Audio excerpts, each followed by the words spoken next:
सुदामा जी का जीवन पता है कैसा था? सुदामा जी के घर में आज यदि भोजन बन गया तो निश्चित है 2 दिन तक भोजन नहीं बनेगा। आज यदि एकादशी है तो सुदामा जी नाचते थे, देवी आज एकादशी, आज अन्न बनेगा नहीं। पत्नी कहती हमारी रोज ही होती है, आज इतने खुश क्यों हो रहे हो? कल दशमी को भी हम लोग व्रत में ही थे और कल द्वादशी पर पूरा विश्व एकादशी अन्न खा करके तोड़ेगा, हमारा कल भी व्रत ही रहने वाला है, तो इतना खुश क्यों हो रहे हो आज?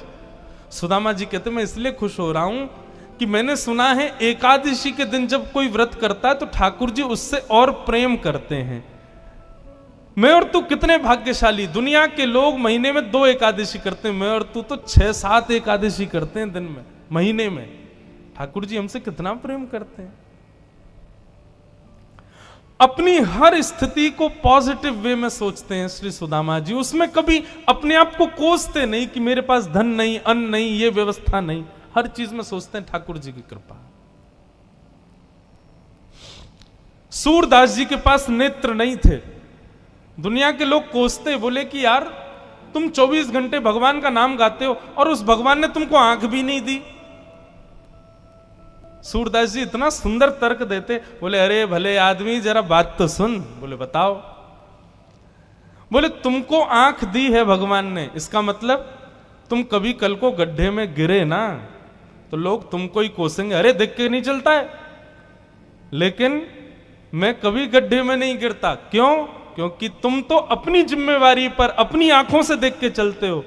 मुझे नेत्र नहीं दिए ठाकुर जी ने, क्यों? मेरी उंगली पकड़ के श्याम सुंदर चलता है, मेरी जिम्मेवारी उसके हाथ है, तुम्हारी जिम्मेवारी तुम्हारे हाथ है। अपने आप देख के चलो, कहीं गिरो नहीं, कहीं फिसलो नहीं, लेकिन मेरी उंगली पकड़ के तो श्याम सुंदर चलता है। अरे तुझे देखने की आवश्यकता नहीं, मैं चल रहा हूं ना आगे आगे। मेरी जिम्मेवारी ठाकुर जी ने ली है, इसलिए मुझे नेत्र नहीं दिए। यदि कोई सर्वगुण संपन्न है तो इसका मतलब है कि उसको सारी जिम्मेवारियां दे रखी हैं ठाकुर जी ने। लेकिन कोई व्यक्ति अगर अभावग्रस्त जीवन जी रहा है तो यही समझो कि ठाकुर जी ने मेरा ये भाव ले रखा है, तुझे इसकी जरूरत नहीं है, मैं निर्वहन करवाऊंगा। ऐसा सोचे, ऐसा विचार करे, कोई दुखी नहीं होगा। सुदामा जी महाराज फटी टूटी झोंपड़ी में रहते हैं, उधरी हुई धोती पहनते हैं, अन्न जल का तो कोई ठिकाना ही नहीं है, ऐसे घर में रहते हैं। पत्नी बोली द्वारिकाधीश आपके मित्र हैं, आप जाते क्यों नहीं कभी उनसे मिलने? सुदामा जी बोले कहीं मेरी दशा देख करके कोई ये ना सोचे गरीब है, भिखारी मांगने आया, इसलिए मुझे अजीब लगता है। और दूसरी बात ये कि मैं कृष्ण का सखा हूं। अब कृष्ण तो बढ़िया राजकीय वेश में रहता है और मैं ऐसे रहता हूं, कोई मुझे देख करके कहीं ये ना सोचे ये कैसा सखा ठाकुर जी का, इसलिए मुझे लगता है कि मैं यहीं से ही उनको भज लूं, उनके पास ना जाऊं। आज सुदामा जी की पत्नी ने सौगंध दे दी, तुम्हें मेरी सौगंध है, जाओ द्वारिकाधीश से मिलके आओ। पत्नी की सौगंध मान करके सुदामा जी आज विचार करने लगे, जाऊं? मेरी अवस्था देख करके कृष्ण ये तो नहीं सोचेगा कि कहां से आ गया, कुछ मांगने आया है। कृष्ण तो नहीं सोचेगा, लेकिन उसकी पटरानियां, उसके राज्य के लोग, महामंत्री आदि, ये सब तो नहीं सोचेंगे। सुदामा जी को बहुत संकोच हो रहा है, लेकिन पत्नी की सौगंध है तो निकल पड़े। पत्नी ने 4 घरों में जाकर के अलग अलग एक एक मुट्ठी चावल लिए, जानबूझ के। क्यों? ताकि जब ये पोटली द्वारिकाधीश देखेंगे तो अलग अलग प्रकार के चावलों को देख के पहचान जाएंगे कि एक दाना भी सुदामा के घर का नहीं है, थोड़ी तो कृपा करेंगे मेरे ऊपर। सुदामा जी पोटली दबाए निकल पड़े। बंधुओं, एक कथा सुनाऊं? मैं सुनाता हूं कथा में। एक ही गुरु के 2 शिष्य हैं, सुदामा और कृष्ण, संदीपनी उपाध्याय इनके गुरु जी। लेकिन एक शिष्य सोने की नगरी का राजा है, पूरे विश्व का अधिपति भगवान है, और एक शिष्य एक फूटी सी झोंपड़ी में रहता है। ऐसी गुरु कृपा होती है, यदि ऐसी गुरु कृपा हो तो सबका विश्वास ही उठ जाए गुरु कृपा से, परंतु नहीं, गुरु कृपा तो समान है। हमारे गुरुदेव सुनाते हैं, एक बार सांदीपनी विद्यालय में जब कृष्ण सुदामा पढ़ते थे तब भृगु ऋषि पधारे, सबसे क्रोधी ऋषि, और आकर के गुरु मां से भिक्षा मांगी, माते भिक्षाम देहि, माता भिक्षा प्रदान करो। मां ने मन में विचार किया कि अभी सामग्रियां तो इतनी नहीं कि मैं भिक्षा दे सकूं, मना कर दिया। बोले भगवान आप कल आ जाना, आज तो भिक्षा के लिए सामग्री नहीं है, शाम को जब आ जाएगी तो कल आपको प्रदान कर दूंगा। अब भृगु ऋषि तो क्रोधी, उनको तो जब मांगे तब चाहिए। नेत्र बंद करके उन्होंने ध्यान लगा करके देखा, क्या इतनी बड़े गुरुकुल की रसोई में कुछ भी नहीं है। तभी उन्होंने पाया कि वन जाने वाले बालकों के लिए पोटली में मैया ने चने रख रखे हैं कि जो बालक वन में जाएंगे, पुष्प तोड़ के लाएंगे, लकड़ी तोड़ के लाएंगे, वो चने खा लेंगे वन में जाएंगे तो, उनके लिए चने रखे थे। भृगु ऋषि बोले बालकों की ज्यादा चिंता है, एक ऋषि द्वार पर आया उसकी चिंता नहीं है।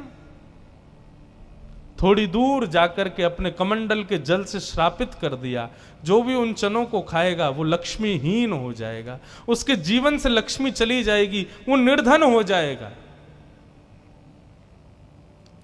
जिस समय भृगु ऋषि श्राप दे रहे थे, सुदामा जी वहीं एक वृक्ष के पीछे बैठ करके कुछ पुष्प तोड़ रहे थे। जैसे ही श्राप दिया, सुदामा जी पहले तो चाहते थे कि मैं जाकर के ये संकेत कर दूं कि भाई उन चनों को मत खाना, उनको शाप लगा है।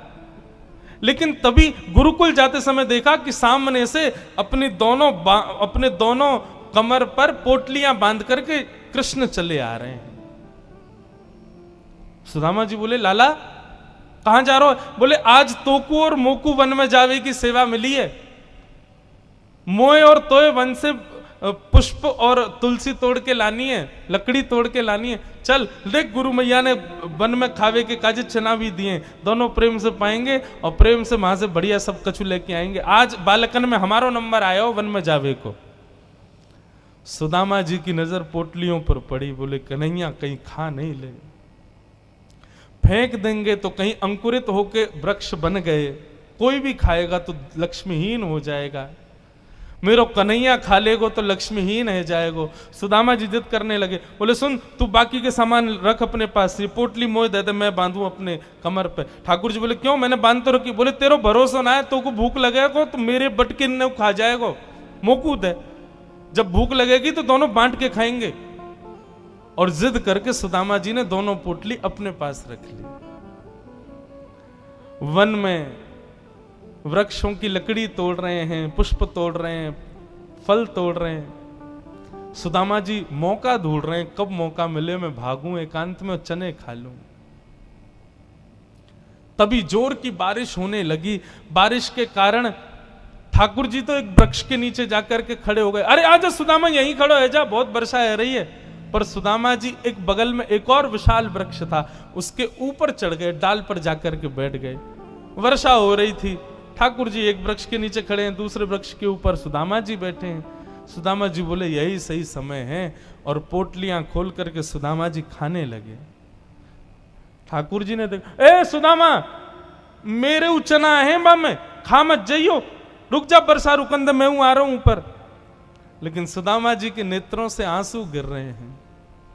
बोले लाला तू सदा प्रसन्न रहे, मेरे बट की लक्ष्मी भी तेरे पास आ जाए, तेरे जीवन में कभी कोई कष्ट नहीं आवे, मेरे लाला को कभी रोनो नहीं पड़े, कभी उदास नहीं हो, कभी दुखी नहीं हो, यही मेरी मित्रता को उपहार मैं अपने कृष्ण को देना चाहूं। और उपहार के रूप में सुदामा जी ने मानो अपने जीवन में प्राप्त होने वाली समस्त लक्ष्मी भी श्री कृष्ण के चरणों में पधरा दी, और दोनों पोटली के चने स्वयं सुदामा जी खा गए। द्वारिकाधीश कृष्ण उस दिन तो सोच रहे थे कि सुदामा तूने एक बार भी विचार नहीं किया कि मेरे भी चने थे उसमें, पा गया। सुदामा जी क्षमा मांगने लगे, बोले माफ कर दे लाला, भूख ज्यादा लगी हमारे, खा गए हो, लेकिन वास्तविकता कौन जाने। मैं तो अपनी कथाओं में कहा करता हूं बंधुओं, हमारे द्वारिकाधीश सोने की नगरी के राजा हैं।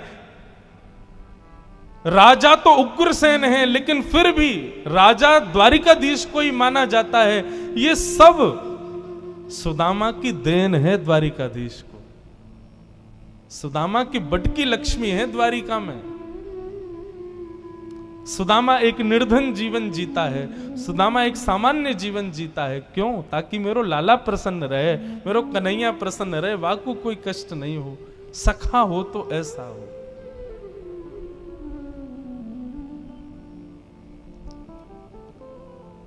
सुदामा जी महाराज धीरे धीरे चल करके द्वारिका की ओर जा रहे हैं। एक गजल की 2 पंक्तियां हैं, मुझे बहुत प्रिय लगती हैं, सुदामा जी के लिए लगती हैं। रस्ते भर रो रो कर हमसे, रस्ते भर रो रो कर हमसे, पूछा पाँव के छालों ने, बसती कितनी दूर बसाली, बसती कितनी दूर बसाली, दिल में रहने वालों ने, रस्ते भर रो रो कर हमसे, पूछा पाँव के छालों ने, कौन हमारा दर्द सुनेगा इन जख्मी दीवारों पे, अपना अपना नाम लिखाए बस्ती में रहने वालों ने, रस्ते भर। चलते चलते महीनों बीत गए सुदामा जी को। तभी एक व्यक्ति से बोले, भैया द्वारिका नगरी कितनी दूर रह गई है अभी यहां से? व्यक्ति हंस करके बोला, भगवान आप गलत आ गए हो। बोले गलत? कितनी दूर आ गए? बोले अभी आप कम से कम 50 कोस और पीछे जाओ, वहां से एक रास्ता मुड़ेगा, वो द्वारिका को जाता है, आप तो कहीं और पहुंच जाओगे अभी। सुदामा जी महाराज बोले, भले पधारे भैया द्वारिकाधीश। चलते चलते चलते मैं तो वैसे ही आधो और आधो है जाऊंगा, मुंह तो लगे मेरे प्राण ही निकल जाएंगे, मैं द्वारिका पहुंच ही ना पाऊंगा। अब लाला तू वैसे तो हमारे हृदय में बैठो है, चल के तो हम पता ना कब पहुंचेंगे, लेकिन लाला तेरी अगर इच्छा हो तो तू ही बुला ले अब मुंह को। और ऐसा कह के सुदामा जी वहीं एक वृक्ष के नीचे लेट गए। जैसे ही लेटे थोड़ी बहुत देर में ही उनको थोड़ी ध्वनि सुनाई देने लगी। नेत्र खोल करके देखा, सोने की नगरी है, चारों ओर जय श्री कृष्ण जय श्री कृष्ण जय श्री कृष्ण नाम की ध्वनि आ रही है। सुदामा जी महाराज थोड़े प्रसन्न हो गए, बोले भैया ये कौन सी नगरी है? किसी व्यक्ति से पूछा ये कौन सी नगरी है? बोले भगवान ये द्वारिकापुरी है। मेरे कृष्ण मित्र की नगरी द्वारिका? बोले हाँ ये द्वारिकाधीश की नगरी द्वारिका। सुदामा जी तो नाचने लगे, जय हो वारे कन्हैया तेरी कृपा। भैया ये द्वारिकाधीश कहां बैठे होंगे? बोले सामने जो महल दिख रहा है इसी के राजा हैं द्वारिका, आप चले जाओ। सुदामा जी गए द्वारपालों से जाकर के बोले, भगवान मेरी फटी हुई धोती और मेरे पतले दुबले तन को देख करके आप ये मत सोचना मैं गरीब हूं कुछ मांगने आया हूं, पहले ही स्पष्ट कर दिया मैं कृष्ण का सखा हूं। हम दोनों एक साथ एक ही गुरुकुल में पढ़े हैं, नाम मेरा सुदामा है। आज अपने सखा से मिलने आया हूं, आप कृपा करके उनको जाकर के ये बता दीजिए। और सुनिए, यदि वो बहुत व्यस्त हो तो उनको परेशान मत करो, आपके इतने बड़े महल में कोई खिड़की हो वहां से मुझको उनका दर्शन करा दो, मैं तो केवल उनको देखने आया हूं। द्वारपालों ने बंधुओं ससम्मान सुदामा जी को बिठाया। कई लोग कहते हैं द्वारपालों ने धक्के दे दिए, सुदामा जी भगा दिए। बोले कहां से चले आए हो? भगवान के द्वारपाल हैं वो, कोई हमारे आपके जैसे अल्लड़ लोगों के द्वारपाल नहीं है जो भगा देंगे। भगवान के द्वारपाल है। इतना शिष्टाचार भी नहीं है क्या उनके पास? किसको कैसे सम्मान देना है? बिठाया। कहा महाराज द्वारिकाधीश प्रसाद पा रहे हैं, हम फिर भी निवेदन कर देते हैं।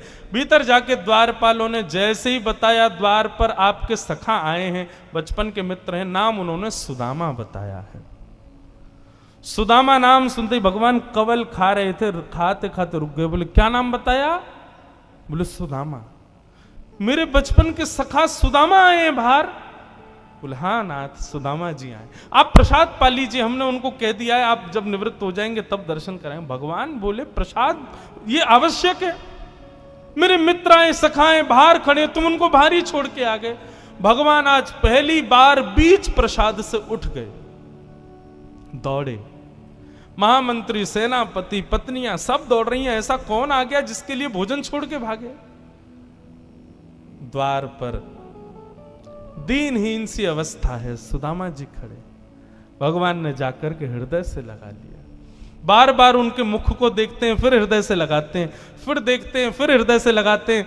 अपने गले में गलवैयां डाल करके लेकर के चल रहे हैं, फिर चलते चलते पता नहीं क्या होता है, ठाकुर जी फिर रोकते हैं, फिर हृदय से लगा लेते हैं, फिर चलते हैं, फिर हृदय, बार बार हृदय से लगा रहे हैं और रोने लग रहे हैं ठाकुर जी। रुक्मणी आदि पटरानियों ने ऐसा दृश्य पहले द्वारिका में कभी नहीं देखा।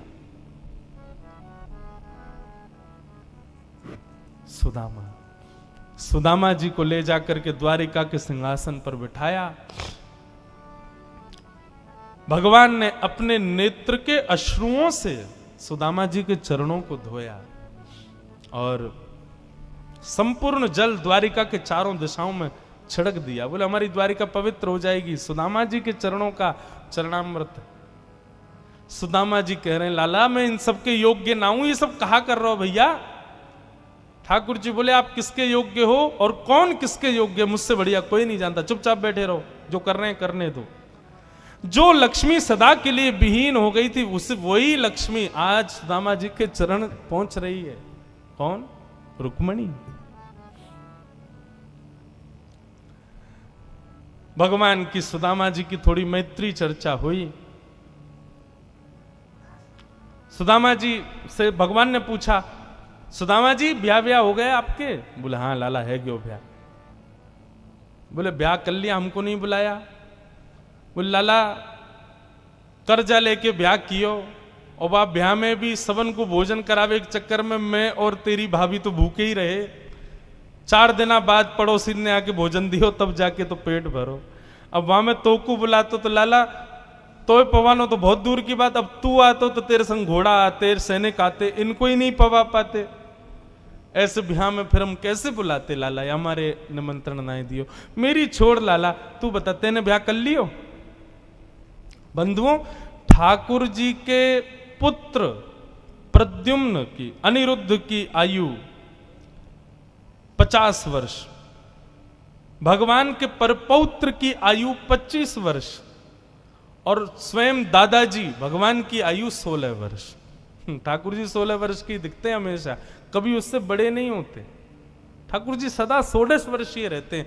मतलब ये जब विकार आने प्रारंभ होते हैं ना बालकों में, दाढ़ी मूछ आ जाना, विकार उत्पन्न होना, थोड़ा अलग अलग से दिखना, भारी आवाज हो जाना, ये विकार जिस आयु से आने प्रारंभ होते हैं ठाकुर जी केवल वहीं तक रहते हैं, उससे आगे ठाकुर जी की आयु नहीं बढ़ती। ठाकुर जी के नाती पोते भी भगवान से बड़े बड़े दिखते हैं। ठाकुर जी 16 वर्ष के ही घूमते रहते हैं पूरे द्वारिका में। सुदामा जी बोले लाला तेरो ब्याह भयो कि नहीं भयो? भगवान बोले हमारे ब्याह की मत पूछो, जैसे आपका ब्याह बताने लायक नहीं ऐसे हमारे ब्याह भी बताने लायक नहीं। बोले नहीं नहीं लाला बता ब्याह भयो कि नहीं? भगवान बोले हो गया। अच्छा भाभी कहां है? चलो मिलवाएं भाभी से। बोले यहीं बुलाते? बोले नहीं बड़ी जगह चाहिए भाभी से मिलने के लिए। बोले क्यों? बोले अब चलो पता चल जाएगी। विशाल एक सभागृह था, सुधर्मा सभा, और उसमें महाराज असंख्य, जहां तक देखो भगवान की पत्नियां खड़ी हैं, घूंघट सिर पर रखा है, इतनी सारी माताएं बहनें दूर दूर तक सिर दिख रहे हैं, लाल लाल साड़ी पहने भगवान, ये सब पत्नियां। सुदामा जी बोले द्वारिका की सब माताएं बहनें दर्शन करने आ गई महात्मा का। सुदामा जी बैठ गए, भगवान ने इशारा किया आओ एक एक करके सब प्रणाम करो। मैं रुक्मणी प्रणाम, देवी चरसो भाग्यवती रहो।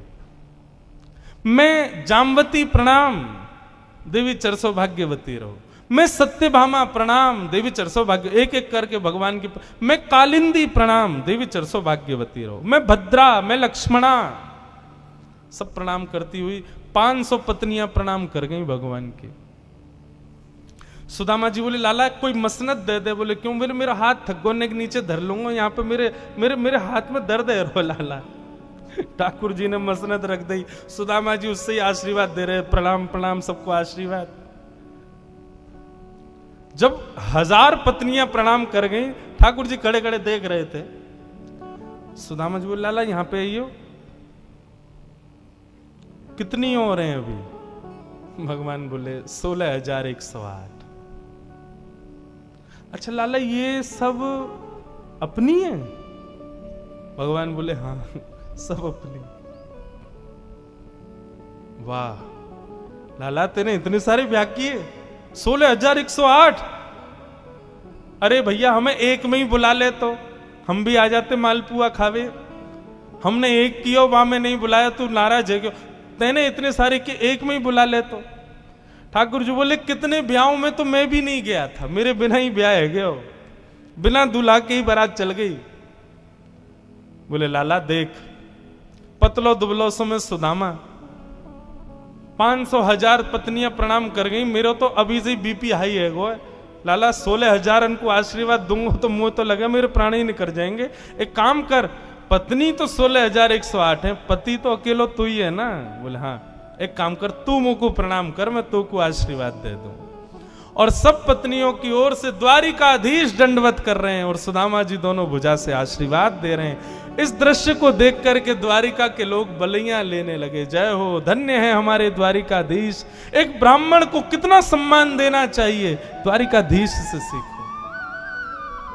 अपने राज सिंहासन पर बैठा दिया, ये भी विचार नहीं कर रहे हैं कि मैं द्वारिकाधीश हूं, मैं जगत नियंता जगदाधार हूं।